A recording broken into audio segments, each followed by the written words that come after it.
രുകാമൊലിയായി തിരകളിലേറി മലയാളത്തിൻ മൊഴിയൊഴുകും വഴിയും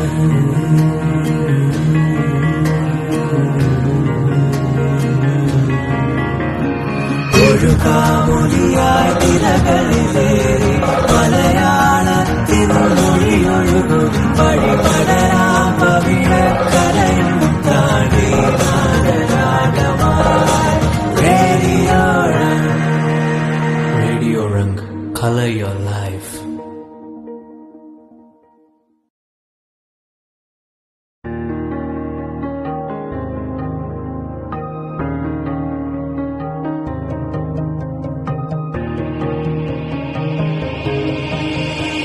ഒഴുകാമൊലിയായി തിരകളിലേറി മലയാളത്തിൻ മൊഴിയൊഴുകും വഴിയും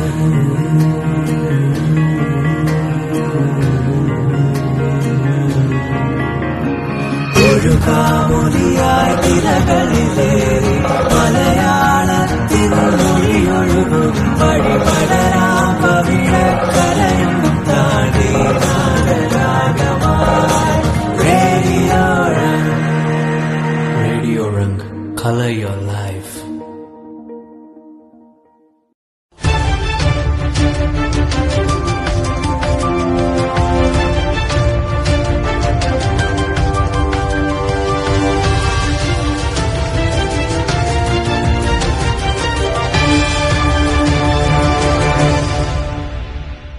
എല്ലാവർക്കും നമസ്കാരം. മീഡിയ രംഗ് ഇന്നത്തെ വർത്തമാനം ടീ ടോക്കിലേക്ക് സ്നേഹസ്വാഗതം. നിങ്ങളോടൊപ്പം ഞാൻ രാജീവ് വെള്ളിക്കോത്ത്. ഉക്രൈനിൽ കിടക്കുന്ന ഇന്ത്യക്കാരെ രാജ്യത്ത് എത്തിക്കാനുള്ള നിർണായക നീക്കങ്ങളുമായി കേന്ദ്ര സർക്കാർ. ഇന്ത്യക്കാരെ ഹംഗറി വഴി രാജ്യത്തെത്തിക്കാനാണ് ഇപ്പോഴുള്ള ശ്രമം. അതിനായി ഹംഗറിയിലെ ഇന്ത്യൻ എംബസിയിൽ നിന്നുള്ള സംഘം ഉക്രൈനിലേക്ക് പുറപ്പെട്ടതായി അധികൃതർ അറിയിക്കുന്നു. നിലവിൽ ഉക്രൈന്റെ കിഴക്കൻ മേഖലയിൽ സംഘർഷം രൂക്ഷമാണ്. കിഴക്കൻ രാജ്യങ്ങൾ വഴി ഇന്ത്യക്കാരെ ഒഴിപ്പിക്കാൻ ആദ്യം ശ്രമിച്ചെങ്കിലും സംഘർഷത്തെ തുടർന്ന് ഉപേക്ഷിക്കുകയായിരുന്നു. പടിഞ്ഞാറൻ മേഖലകളിൽ വലിയ പ്രശ്നമില്ല. ഈ സാഹചര്യത്തിൽ ഇന്ത്യക്കാരെ പടിഞ്ഞാറൻ ഉക്രൈനിൽ എത്തിച്ച് അവിടെ നിന്നും ഹംഗറി അതിർത്തി വഴി ഇന്ത്യയിൽ എത്തിക്കുകയാണ് ലക്ഷ്യം. ഹംഗറിക്ക് പുറമെ മറ്റ് പടിഞ്ഞാറൻ രാജ്യങ്ങൾ വഴിയും ഇന്ത്യക്കാരെ ഒഴിപ്പിക്കും. ഹംഗറിയിലെ ഇന്ത്യൻ എംബസിയാണ് ഇക്കാര്യം അറിയിച്ചിട്ടുള്ളത്. ഉക്രൈനിലെ ഇന്ത്യൻ എംബസി ഇക്കാര്യം സ്ഥിരീകരിച്ചിട്ടുണ്ട്. ഉക്രൈനിലെ സ്ഥിതിഗതികൾ സൂക്ഷ്മമായി നിരീക്ഷിച്ചു വരികയാണെന്ന് എംബസികൾ വ്യക്തമാക്കുന്നു. അതേസമയം ഉക്രൈനിൽ നിന്ന് തത്സമയ അപ്ഡേഷനിലേക്ക് നമുക്ക് കടക്കാം. അപ്പോൾ ഉക്രൈനിൽ നിന്നുള്ള ഏറ്റവും പുതിയ വിശേഷങ്ങളുമായി, അവിടുത്തെ കെടുതികളുടെ വിശേഷങ്ങളുമായി ഉക്രൈനിൽ നിന്നുള്ള 2 മെഡിക്കൽ വിദ്യാർത്ഥികൾ നമ്മളോടൊപ്പം ചേരുകയാണ്. സ്വാഗതം ചെയ്യാം. മിസ്റ്റർ ദേവനന്ദു ആൻഡ് അർജുൻ, നമസ്കാരം. നമസ്കാരം. നിങ്ങളുടെ സിറ്റുവേഷൻ വളരെ മോശമായ ഒരു സിറ്റുവേഷനിലാണ് എന്നറിയാം. എങ്കിൽ പോലും ലോകമെമ്പാടുമുള്ള മലയാളികൾക്ക് നിങ്ങളിലൂടെ മാത്രമേ അവിടുത്തെ വിവരങ്ങൾ ലഭ്യമാവുകയുള്ളൂ. അതുകൊണ്ട് തന്നെയാണ് ഇത്തരം ഈ ഒരു അവസ്ഥയിൽ നിങ്ങളെ ബുദ്ധിമുട്ടിക്കുന്നത്. എന്താണ് അവിടുത്തെ ഇപ്പോഴത്തെ അവസ്ഥ? എവിടെയാണ് താങ്കൾ ഇപ്പോഴുള്ളത്? ഞങ്ങളിപ്പോൾ ഉള്ളത് ഞങ്ങളുടെ ഹോസ്റ്റലിലാണ്. ബോഗമലൈറ്റ്സ് നാഷണൽ മെഡിക്കൽ യൂണിവേഴ്സിറ്റിന്റെ ഹോസ്റ്റലിലാണ്. ഞാൻ അപ്പാർട്ട്മെന്റിൽ താമസിക്കുന്ന ഒരാളായിരുന്നു. ഇങ്ങനൊരു സിറ്റുവേഷൻ ആയപ്പോൾ ഫ്രണ്ട്സിനെ വിളിച്ച് അപ്പോൾ അവർ വേഗം ഹോസ്റ്റലിലേക്ക്, കാരണം ഇതൊരു സേഫ് സ്പോട്ടായിട്ടാണ് പറയുന്നത്, അപ്പോൾ ഹോസ്റ്റലിലേക്ക് വന്നു. കാരണം ഇതിന്റെ താഴെ തന്നെ ബങ്കറും കാര്യങ്ങളൊക്കെ ഉണ്ട്. ഇപ്പം എന്തെങ്കിലും ബുദ്ധിമുട്ടുകൾ വന്നു കഴിഞ്ഞാൽ നേരെ താഴെ സേഫ് ഹൗസ് ആണെന്ന് പറയുന്നത്. അപ്പോൾ ഞാനും എൻ്റെ ഫ്രണ്ട്സും 4 പേരും കൂടി ഹോസ്റ്റലിലാണ് ഇപ്പം നിൽക്കുന്നത്. ഇപ്പോൾ ഏകദേശം 10 കീവിലാണ് ഞങ്ങളിപ്പോ നിൽക്കുന്ന. ക്യാപിറ്റൽ സിറ്റി ആയ കീവില് ചൊക്കലിസ്കി ബൊലിവാർഡ് എന്ന് പറഞ്ഞിട്ട് അവിടെ തന്നെയാണ്. ഓക്കെ. അപ്പോൾ നിങ്ങളുടെ സ്ഥാപനം നിൽക്കുന്ന സ്ഥലം അത്ര സുരക്ഷിതമല്ലാത്തതുകൊണ്ടാണ് ഇവിടത്തേക്ക് മാറിയത് അല്ലേ? സ്ഥാപനം നിൽക്കുന്ന സ്ഥലം സുരക്ഷിതമാണെന്ന് വെച്ചാൽ കമ്മ്യൂണിക്കേഷൻ എന്തെങ്കിലും ഗ്യാപ്പോ എന്തെങ്കിലും വിഷയം വരുമോ എന്നാണ് പേടിച്ചിട്ടാണ് ഞങ്ങൾ മാറിയത്. പിന്നെ ഇതൊരു ഫോറിൻ സ്റ്റുഡൻസ് പഠിക്കുന്ന സ്ഥലമായി കൊണ്ട് കുറച്ചുകൂടി സേഫ് ആണെന്ന് വിചാരിച്ചു. എല്ലാ രാജ്യക്കാരും ഉണ്ട് ഇവിടെ, ഇന്ത്യക്കാർ മാത്രമല്ല, നൈജീരിയക്കാരും എല്ലാ രാജ്യക്കാരും ഉണ്ട് ഇവിടെ. അപ്പോൾ അവിടുന്ന് എംബസിയിലേക്കൊക്കെയുള്ള ആശയവിനിമയം നടന്നുകൊണ്ടിരിക്കുന്നുണ്ടോ? അത് നമ്മുടെ കോൺട്രാക്ടേഴ്സും അങ്ങനെയുള്ള നമ്മുടെ കാര്യങ്ങളൊക്കെ നോക്കുന്ന ഡോക്ടർ സീമേഷ് എന്ന് പറഞ്ഞ സാറുണ്ട്. മലയാളിയാണ് സാറ്. അപ്പൊ അതെ. അപ്പൊ സാറ് ഒരു 30 വർഷമായിട്ട് ഇവിടെ ഉള്ള ആളാണ്. അപ്പൊ സാറാണ് നമ്മുടെ സ്റ്റുഡൻസിന്റെ കാര്യങ്ങളെല്ലാം നോക്കിയും കണ്ടും ചെയ്തു തരുന്നത്. അപ്പോ സാറ് മാക്സിമം എംബസിയായിട്ട് കോൺടാക്ട് ചെയ്യുന്നുണ്ട്, ഫർദർ ഇൻഫർമേഷൻ അവിടുന്ന് കിട്ടുന്ന അതേപോലെ സാറ് നമ്മളെ അറിയിക്കുന്നുണ്ട്. അപ്പൊ നമ്മളിപ്പോ ഇവിടെ കുട്ടികളെല്ലാരും ഹോസ്റ്റലിൽ സേഫ് ആണ്. തന്നെയല്ല, രാവിലെ ബ്ലാസ്റ്റ് നടന്ന് പല സ്റ്റേറ്റിൽ നിന്നും വന്ന എയർപോർട്ടിൽ വന്നിട്ട് ബുദ്ധിമുട്ടുണ്ടായ കുട്ടികളും ഇപ്പൊ നമ്മുടെ ഹോസ്റ്റലിൽ ഇപ്പൊ സേഫ് ആണ്. കാര്യം അവർക്ക് അവിടുന്ന് തിരിച്ച് അവരുടെ സ്റ്റേറ്റിലോട്ട് പോകാൻ വളരെ ബുദ്ധിമുട്ടായിരുന്നു, ട്രാവലൊക്കെ ബുദ്ധിമുട്ടായിരുന്നു. അങ്ങനെ എന്ത് ചെയ്യും അറിയാതെ സ്റ്റക്ക് ആയതെല്ലാം. ദേവനന്ദ് നാട്ടിൽ എവിടെയാണ്? ഞാന് നാട്ടിലെ ആലപ്പുഴ, മൂർനാട്. അർജുൻ? ഞാൻ മലപ്പുറം എടപ്പാൾ. അപ്പൊ അവിടെ മെഡിക്കൽ എത്തിയിട്ട് എത്ര കാലമായി? ഞങ്ങൾ രണ്ടുപേരും ഒരേ ബാച്ച്, 5 വർഷമായി ഞങ്ങൾ ഇവിടെ എത്തിയിട്ട്. അപ്പൊ എപ്പോഴാണ് നിങ്ങൾക്ക് അവിടെ ഇങ്ങനെ ഒരു സുരക്ഷിതമല്ല എന്ന് തോന്നിയിരുന്നോ? ഇങ്ങനെ എപ്പോഴും ഈ ഇത്രയും വർഷത്തിനുള്ളിൽ എപ്പോഴെങ്കിലും നിങ്ങൾക്ക് അങ്ങനെ ഈ രാജ്യം എന്തെങ്കിലും ഇത്തരത്തിലുള്ള സംഭവ വികാസത്തിലേക്ക് കടക്കുമെന്നൊരു തോന്നലുണ്ടായിരുന്നോ? ഒരിക്കലും ഇല്ല. ഇത്തരത്തിലൊരു ബുദ്ധിമുട്ട് വരുമെന്ന് ഞങ്ങൾ വിചാരിച്ചില്ല. കാരണം ബോർഡേഴ്സിൽ എപ്പോഴും പ്രശ്നങ്ങൾ ഉണ്ടായിരുന്നു. അത് ബോർഡേഴ്സിൽ എപ്പോഴും പ്രശ്നങ്ങൾ, പക്ഷെ കീവിലോട്ട് അതിങ്ങനെ ബാധിക്കും, ഇത്തരത്തിലൊരു വലിയ പ്രശ്നമെന്ന് ഞങ്ങൾ വിചാരിച്ചിട്ടേ ഇല്ല. ഓക്കെ, എപ്പോഴാണ് ഈ ഒരു ബോംബ് സ്ഫോടനത്തിന്റെ ഒക്കെ അവസ്ഥയിലേക്ക് എത്തിയത്? ഇന്നലെ മുതലാണോ? എപ്പോഴാണ് നിങ്ങൾക്ക് ഇത്തരം ഒരു അപകടാവസ്ഥയിലേക്ക് പോകുന്നതായി തോന്നി തുടങ്ങിയത്? അത് ശരിക്കും നമ്മൾ ഇന്നലെ നമുക്ക് ഇതുപോലെ എമർജൻസി സിറ്റുവേഷനോടെ അനൗൺസ് ചെയ്തിരുന്നു. അപ്പോ അതിനുശേഷമാണ് ഇവർ ഇത്രയും സീരിയസ് ആയിരുന്നു. അത് മെനഞ്ഞാന്ന് വരെയും ഇവിടെ നമ്മൾ വാറിന്റെ കാര്യങ്ങൾ, നാട്ടിലെ ന്യൂസും കാര്യങ്ങളും ഒക്കെ കേൾക്കുന്നുണ്ടെങ്കിൽ പോലും ഇവിടെ അങ്ങനെ ഒരു സിറ്റുവേഷൻ ഒന്നും ഇല്ലായിരുന്നു. ഇവിടുത്തെ ആളുകൾ ഉൾപ്പെടെ ഭയങ്കര നമ്മൾ കമ്മ്യൂണിക്കേറ്റ് ചെയ്യുമ്പോഴത്തേനും അവർ നമ്മളോട് പറയുന്ന വാർ അങ്ങനെയൊന്നും ഇല്ല എന്നുള്ള രീതിയിലായിരുന്നു നമ്മൾ സംസാരിക്കുന്നത് പോലും. അപ്പോ ഇന്നലെയാണ് പെട്ടെന്ന് എമർജൻസി സിറ്റുവേഷൻ വന്നു. അത് കഴിഞ്ഞ് ഇന്ന് രാവിലെ നമ്മുടെ ഫ്രണ്ട്സ് 1-2 പേര് പോകുന്നുണ്ടായിരുന്നു എയർപോർട്ടിൽ. അപ്പൊ അതുകൊണ്ട് രാവിലെ എണ്ണീക്കേണ്ട സാഹചര്യത്തിലാണ് അവര് എയർപോർട്ടിലും നിന്ന സമയത്താണ് ബ്ലാസ്റ്റ് ഉണ്ടാവുന്നത്, എയർപോർട്ടിന്റെ കുറച്ച് മാറിയിട്ട്. അങ്ങനെ അവർക്ക് തിരിച്ചു വരേണ്ടി വന്നു. അവര് തിരിച്ച് ഹോസ്റ്റലിൽ സേഫായി. അപ്പോ നമ്മുടെ ഇന്ന് പോകേണ്ട കുറെ കുട്ടികൾ ഇന്ന് പോകാൻ പറ്റിയില്ല, എയർപോർട്ട്സ് ക്ലോസ് ആയതുകൊണ്ട്. അങ്ങനെ മുന്നോട്ട് ഫ്ലൈറ്റ് എടുത്ത് എന്തായാലും വീട്ടുകാർ പാനിക് ആയതുകൊണ്ട് എല്ലാവരും ഒരുമിച്ച് നാട്ടിലേക്ക് പോകാനുള്ളൊരു പ്ലാൻ ആയിരുന്നു എല്ലാവരും. അപ്പൊ ഇന്നിപ്പോ ഇത് സംഭവിച്ചതിന് ശേഷം ബാക്കിയുള്ളവർ മാത്രം ഇപ്പൊ ഇവിടെ ഉണ്ട്. അപ്പോ എങ്ങനെയാണ് ഇനിയുള്ള കാര്യം? നമ്മൾ ഇന്ത്യൻ എംബസിയെ നമ്മൾ വിശ്വസിച്ചാണ് നമ്മൾ നിൽക്കുന്നത്. എംബസി എല്ലാ തവണയും നമുക്ക് ഇതുപോലെ കൊറോണയുടെ കേസ് വന്നപ്പോഴും നമ്മളെ നല്ല രീതിയിൽ ഹെൽപ്പ് ചെയ്തിട്ടുണ്ട്. അതേപോലെ നമ്മളെ ഹെൽപ്പ് ചെയ്യുന്നുള്ള ഒരു വിശ്വാസത്തോടു കൂടിയാണ് നമ്മളിപ്പോൾ ഇവിടെ ഉള്ളത്.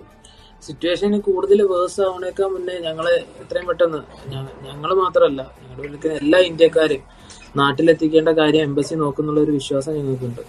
ആ ഒരു വിശ്വാസത്തിന്റെ പുറത്താണ് ഞങ്ങൾ ഈ സേഫ് എന്ന് പറഞ്ഞ വാക്ക് ഉപയോഗിക്കുന്നത് പോലും.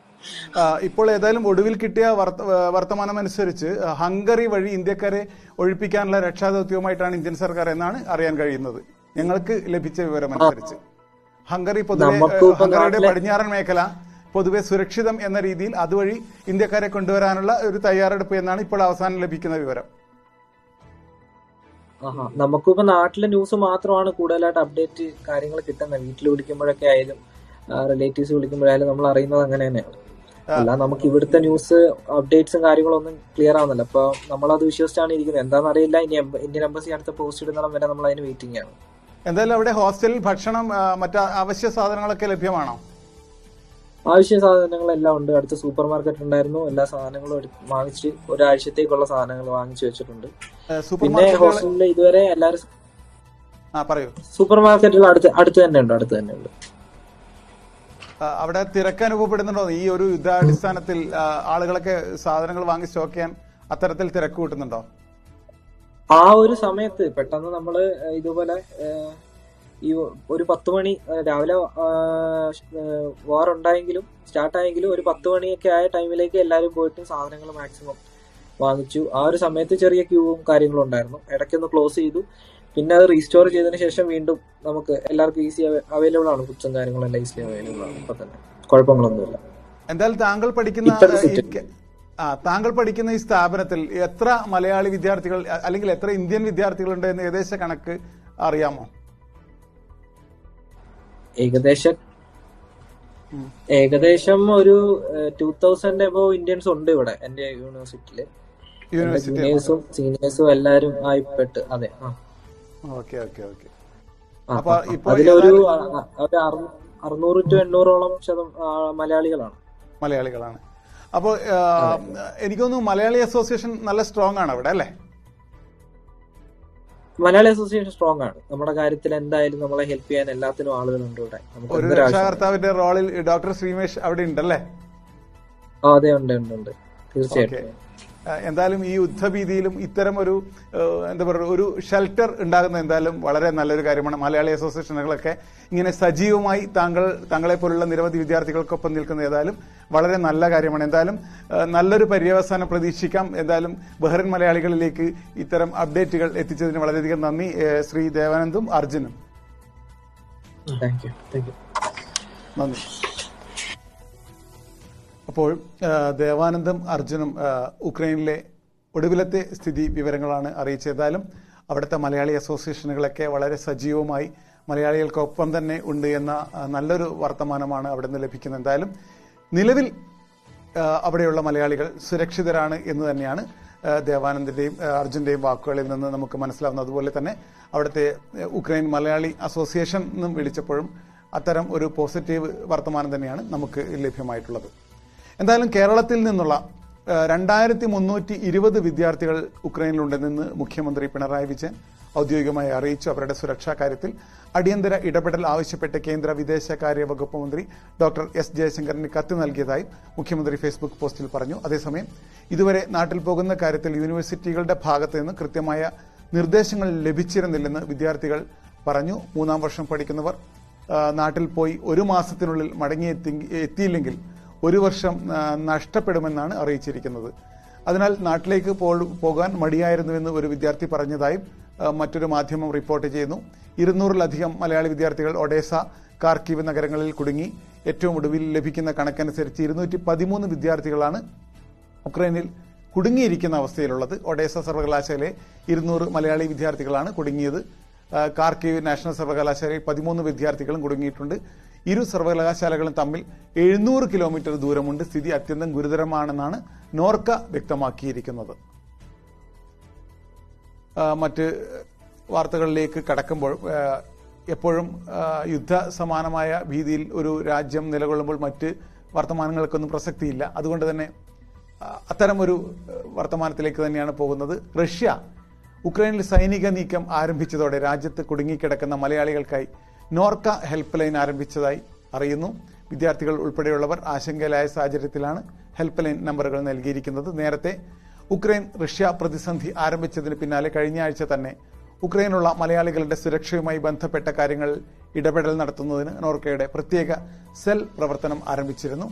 നോർക്ക പ്രിൻസിപ്പൽ സെക്രട്ടറിയുടെയും നോർക്ക റൂട്ട്സ് സിഇഒയുടെയും നേതൃത്വത്തിൽ വിദേശകാര്യ മന്ത്രാലയവുമായും യുക്രൈനിലെ ഇന്ത്യൻ എംബസിയുമായി നിരന്തരം ബന്ധപ്പെട്ട് വരികയാണെന്ന് നോർക്ക റൂട്ട്സ് അറിയിച്ചു. റഷ്യ ഉക്രൈനിൽ സൈനിക നടപടികൾ പ്രഖ്യാപിച്ചതിന് പിന്നാലെ ലോകരാജ്യങ്ങളുടെ ശ്രദ്ധ മുഴുവനും ഉക്രൈനിലാണ്. റഷ്യൻ നീക്കത്തെ പ്രതിരോധിക്കാൻ ഉക്രൈനിന് കഴിയുമോ എന്നാണ് എല്ലാവരും ഉറ്റുനോക്കുന്നത്. റഷ്യ അധിനിവേശത്തിന് ശ്രമിച്ചാൽ തിരിച്ചടിക്കുമെന്ന് ബ്രിട്ടനും അമേരിക്കയും നേരത്തെ തന്നെ വ്യക്തമാക്കിയിരുന്നു. ഇതേസമയം തന്നെയാണ് യുക്രൈനിൽ റഷ്യ സൈനിക നടപടികൾ ആരംഭിച്ചിരിക്കുന്നത്. റഷ്യ ഉക്രൈനെ ആക്രമിക്കുമ്പോൾ അവരുടെ സൈനിക ബലം എങ്ങനെയാണെന്നാണ് ലോകം ആകാംക്ഷയോടെ നോക്കുന്നത്. ഇരു രാജ്യങ്ങളുടെയും ശക്തിയും ദൗർബല്യവും പരിശോധിക്കാം. ഗ്ലോബൽ ഫയർ പവറിന്റെ 2022 ജനുവരി വരെയുള്ള കണക്ക് പ്രകാരം റഷ്യയ്ക്ക് 8.5 ലക്ഷത്തോളം സൈനികരാണ് യുദ്ധമുഖത്തേക്ക് എത്താൻ സജ്ജരായിട്ടുള്ളത്. മറുവശത്ത് ഉക്രൈനാകട്ടെ 2 ലക്ഷം സൈനികർ മാത്രമേയുള്ളൂ. പോരാട്ടത്തിൽ നിർണായകമാകുന്ന ടാങ്കുകളുടെ ശക്തി പരിഗണിച്ചാലും റഷ്യ ബഹുദൂരം മുന്നിലാണ്. 12,420 ടാങ്കുകൾ റഷ്യയ്ക്ക് കരുത്തേകുമ്പോൾ ഉക്രൈനുള്ളത് വെറും 2,596 എണ്ണമാണ്. റഷ്യയുടെ വ്യോമസേനയ്ക്ക് ശക്തി പകരാൻ 4,173 എയർക്രാഫ്റ്റുകളാണ് എന്തിനും തയ്യാറായി നിൽക്കുന്നത്. ഉക്രൈന് സ്വന്തമായിട്ട് ഉള്ളതാകട്ടെ വെറും 318 എണ്ണം ആണെന്നാണ് അറിയുന്നത്. 772 യുദ്ധവിമാനങ്ങൾ റഷ്യയുടെ കരുത്ത് വർദ്ധിപ്പിക്കുമ്പോൾ മറുവശത്ത് 69 യുദ്ധവിമാനം യുക്രൈന് രംഗത്തിറക്കാനുണ്ട്. അറ്റാക്കിംഗ് ഹെലികോപ്റ്ററുകൾ പരിഗണിക്കുമ്പോൾ റഷ്യയുടെ സംഖ്യ 544-ഉം യുക്രൈൻ്റെത് 34-ഉമാണ്. 605 യുദ്ധക്കപ്പലുകളും റഷ്യയ്ക്ക് സ്വന്തമായുണ്ട്. മറുവശത്താകട്ടെ വെറും 38 യുദ്ധക്കപ്പലുകളുമായാണ് യുക്രൈൻ പോരിനിറങ്ങാനാവുക.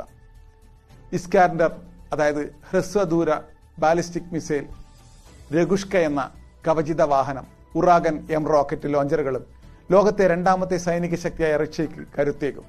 റഷ്യയുടെ ശക്തമായ ആക്രമണത്തെ നേരിടാൻ ഉക്രൈൻ ആശ്രയിക്കുക US-ഉം നാറ്റോയും നൽകുന്ന ആയുധങ്ങളാകും. FGM-148 ജാവലിയൻ US നിർമ്മിത ടാങ്ക് വേധ മിസൈലുകളാണ് പോരാട്ടത്തിൽ നിർണായകമാവുക. ലക്ഷ്യസ്ഥാനം സ്വയം കണ്ടെത്തി കുതിക്കുന്ന ഓട്ടോമാറ്റിക് US നിർമ്മിത മിസൈലുകളാണിത്. ബ്രിട്ടൻ, സ്വീഡൻ സംയുക്തമായി വികസിപ്പിച്ച എൻലോ ടാങ്ക് വേധ മിസൈലുകളും ഉക്രൈനിലേക്ക് അയച്ചിട്ടുണ്ടെന്നും റിപ്പോർട്ടുകളുണ്ട്. ഇത്രയൊക്കെയാണ് ഇന്നത്തെ യുദ്ധ വിശേഷങ്ങൾ നിങ്ങൾക്ക് മുന്നിലേക്ക് എത്തിക്കാനുള്ളത്. ഇനി മറ്റ് ബഹ്റൈൻ വിശേഷങ്ങളിലേക്ക് കടക്കാം.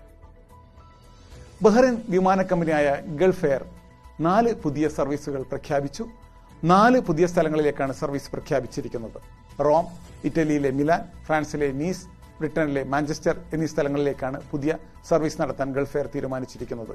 ഇറ്റലിയിലെ മിലാനിലേക്ക് ജൂൺ 1 മുതൽ 5 വരെ പ്രതിവാര സർവീസുകൾ നടത്തും. ആഴ്ചയിൽ 2 സർവീസുകളാണ് മാഞ്ചസ്റ്ററിലേക്കും റോമിലേക്കും ഉണ്ടായിരിക്കുക. ജൂൺ 2 മുതൽ ആഴ്ചയിൽ വിമാനങ്ങൾ നീസിലേക്ക് സർവീസ് നടത്തും. മിലാൻ, റോം, നീസ് എന്നിവിടങ്ങളിലേക്ക് പുതിയ എയർബസ് 321 വിമാനമാണ് സർവീസ് നടത്തുക. നിയോ വിമാനവും മാഞ്ചസ്റ്ററിലേക്ക് ബോയിങ് 787-9 ഡ്രീം ലൈനറുമാണ് സർവീസ് നടത്താൻ തീരുമാനിച്ചിരിക്കുന്നത്. അപ്പോൾ ഇതാണ് ഗൾഫ് എയറുമായി ബന്ധപ്പെട്ട വിശേഷങ്ങൾ. ഇനി ബഹ്റിനിലെ പ്രാദേശിക കൂട്ടായ്മകളുടെ വിശേഷങ്ങളിലേക്ക്. ബഹ്റിനിലെ ഏറ്റവും ആദ്യത്തെയും ഏറ്റവും തുടക്കം ഉള്ള കൂട്ടായ്മയായ ഇന്ത്യൻ ക്ലബ്ബ് കോവിഡിന് ശേഷം സജീവമായിരിക്കുകയാണ്. Indian club domain construction company WLLന്റെ സഹകരണത്തോടെ നടത്തിയ ടീം ചാമ്പ്യൻഷിപ്പ് ടൂർണമെന്റിൽ ICB ടൈഗേഴ്സ് ടീം വിജയികളായതായി ഇന്ത്യൻ ക്ലബ്ബ് ഭാരവാഹികൾ അറിയിച്ചു. ഫെബ്രുവരി 19 ആരംഭിച്ച ബാഡ്മിന്റൺ ടൂർണമെന്റ് ഇന്ത്യൻ ക്ലബ്ബ് അംഗങ്ങൾക്കായാണ് സംഘടിപ്പിച്ചത്. ICB ഫൈറ്റേഴ്സ് 2ാം സ്ഥാനത്തും ICB ടൈഗേഴ്സ് 3ാം സ്ഥാനവും കരസ്ഥമാക്കി. സൗദി വർത്തമാനത്തിലേക്ക് കടക്കുകയാണ്. ഒന്നിലേറെ വിദേശികളെ തീർത്ഥാടനത്തിനായി രാജ്യത്തേക്ക് കൊണ്ടുവന്ന് താമസിപ്പിക്കുവാൻ സൗദിയിലുള്ളവർക്ക് അനുവാദം നൽകുന്ന ഉംറ ഹോസ്റ്റ് വിസ സംവിധാനം താൽക്കാലികമായി റദ്ദാക്കിയതായി സൗദി ഹജ്ജ് ഉംറ മന്ത്രാലയം അറിയിച്ചു. മീഡിയ രംഗ് ഇന്നത്തെ വർത്തമാനം ഇതോടെ അവസാനിക്കുകയാണ്. മീഡിയ രംഗിന്റെ യൂട്യൂബ് ചാനൽ, മീഡിയ രംഗിന്റെ ഫേസ്ബുക്ക് പേജ്, ഇൻസ്റ്റാഗ്രാം പേജുകൾ ഫോളോ ചെയ്യുക, ലൈക്ക് ചെയ്യുക, മീഡിയ രംഗിനെ സപ്പോർട്ട് ചെയ്യുക. മറ്റ് വിശേഷങ്ങളുമായി, നാളത്തെ വിശേഷങ്ങളുമായി മീഡിയ രംഗ് ടീ ടോക്കിൽ നാളെ കാണുന്നതുവരെ ഇന്ന് വിട പറയുന്നു. രാജീവ് വെള്ളിക്കോത്ത്. നന്ദി, നമസ്കാരം.